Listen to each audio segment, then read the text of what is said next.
तो guys Thanos, आज हम बात करने वाले हैं थैनोस और स्टीफन वुल्फ के बारे में, जो अपने यूनिवर्स के काफ़ी पावरफुल सुपर हीरोज़ हैं, सॉरी सुपर विलन्स हैं। मैं इधर उधर निकल जाती हूँ। और जो इनकी फाइट होगी वो होगी 5 पॉइंट पे बेस, सॉरी 4 पॉइंट्स पे बेस। तो सबसे पहले है इनका वेपन, फिर आर्मर, फिर कैरेक्टर डिफीट्स, फिर माइंड सेट मतलब मेंटलिटी।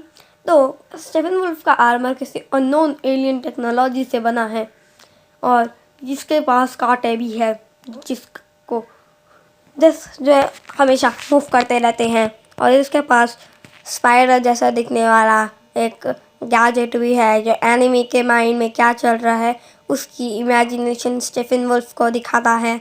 तो अमेज़ॉन ने 10 से 12 एरो इसके अंदर मार दिए थे, पर आर्मर की वजह से एक भी एरो इसे टच नहीं हुआ और इसने एटलांटिस की स्ट्राइकिंग पावर को झेल चुका है। और जब सुपरमैन आया तब इसका आर्मर पिघलने लगा, उसके बाद वो मर गया। और फिर थानोस की बात करें तो थानोस का आर्मर भी एक अननोन एलियन टेक्नोलॉजी से ही बना है और ये आर्मर हल्क के पंचेस को खा चुका है। और हल्क के पंचेस कितने पावरफुल थे ये मैं ना ही डिस्कस करूँ तो ये अच्छा है। इसने 2 बार लाइटनिंग स्ट्राइक को खा चुका है। इसने वाइब्रेनियम की शील्ड तोड़ चुका है। ये डायरेक्ट वांडा के डायरेक्ट पावर अटैक को झेल चुका है। और एंटमैन, वॉस्प जो भी है वे उनके एनर्जी अटैक को झेल चुका है। और जब आयरन मैन ने चुटकी बजाई तब ये आर्मर धूल बन के उड़ गया। और पर देखते हैं किसका ज़्यादा ड्यूरेबल है। तो थैनोस का मतलब स्टीफन वुल्फ का ड्यूरेबल है, पर वो इतना ज़्यादा ड्यूरेबल नहीं है। जब सुपरमैन है तब भी वो पिघलने लगा, पर थैनोस का आर्मर काफ़ी ज़्यादा ड्यूरेबल है। तो अब बात करते हैं इनके वेपन्स की। थैनोस के पास है उसकी डबल वेट स्वॉर्ड और स्टीफन वुल्फ के पास है उसकी एक्स। और इस एक्स से स्टीफन वुल्फ ने अमेज़ॉन्स की जान ली है। और एक बार इसने जब ऐसे ज़मीन में मारा तब अननोन रीजंस की वजह से पता नहीं ये डिज़ाइन बन गया। और डार्क साइड के वेपन जैसा यही कुछ जैसे कि इन दोनों वेपन्स को ज़मीन पे हिट किया जाता है तो एक डिज़ाइन सा बन जाता है और उसमें से वो बाहर आने लगता है लावा। और पर स्टीफन वुल्फ का एक वीकनेस है कि जब भी कोल्ड टेम्परेचर में उसकी स्वॉर्ड वो एक्स सर्वाइव नहीं कर सकती। और अब बात करते हैं थानोस की। तो थानोस की स्वॉर्ड ने वाइब्रेनियम को तोड़ा है और उसने सुपर हीरोज को मोस्ट पावरफुल वर्जन्स को भी डिफीट किया है। और जब थानोस की स्वॉर्ड को सही तरीके से फेंको तो वे वापस आ जाती हैं।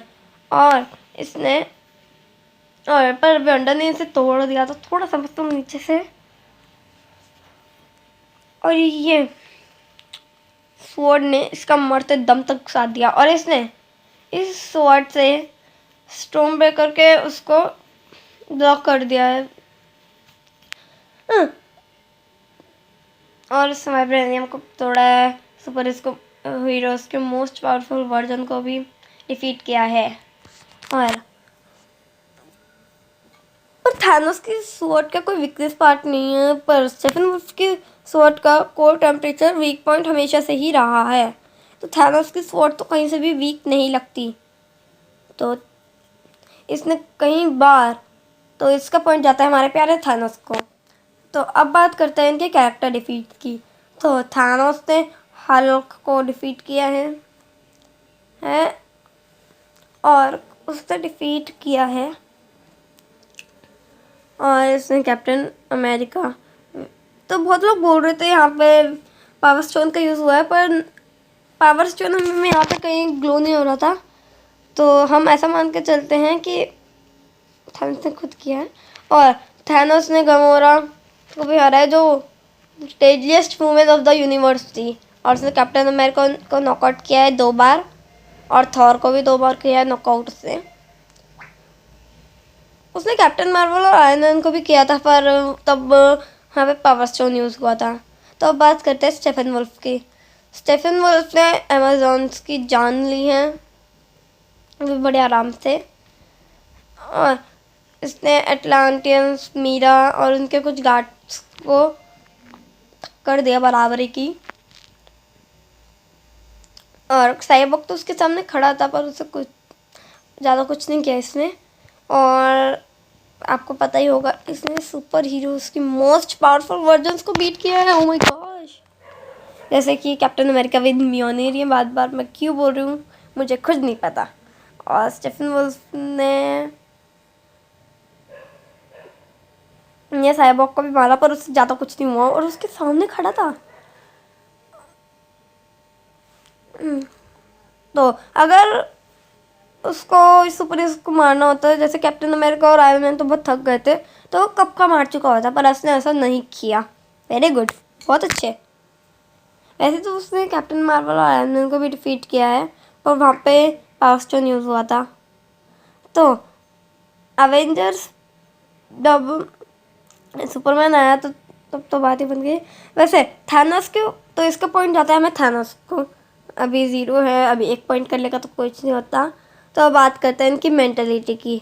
तो थैनोस एक्ट करने से पहले बहुत सोचता है और ये जो इनका गोल होता है वो वही करते हैं। जैसे कि थैनोस को लेने थे सारे इन्फिनिटी स्टोन्स और स्टेफन वुल्फ को लेना था तीनों मदर बॉक्स। तो ये जो अपना गोल होता है वो ही करते हैं। और अब बात करते हैं इनकी मेंटालिटी पे आ जाए अब हम। तो वैसे इसके साथ पैराडिमंस भी घूमते हैं स्टेफन के पास, बहुत बेकार से के।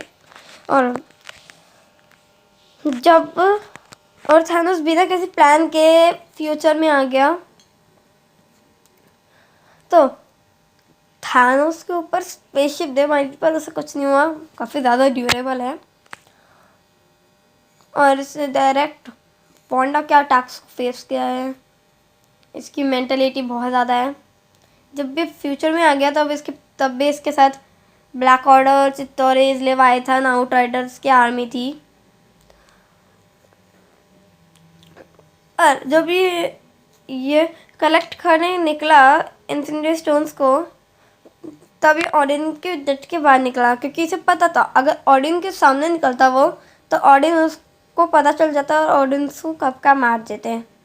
तो आप समझ गए होंगे थानोस कितना सोचता समझता है एक्ट करने से पहले। तो इसका पॉइंट हमें जाता है थानोस को। तो इसका विनर है थानोस। और वैसे भी मुझे पता था यही जीतेगा क्योंकि इतना कुछ खास भी नहीं है वो। तो आप मुझे कमेंट बॉक्स में बता सकते हो आपको कौन अच्छा लगता है, मार्वल और डीसी। तो मिलती हूँ आपको नेक्स्ट वीडियो में।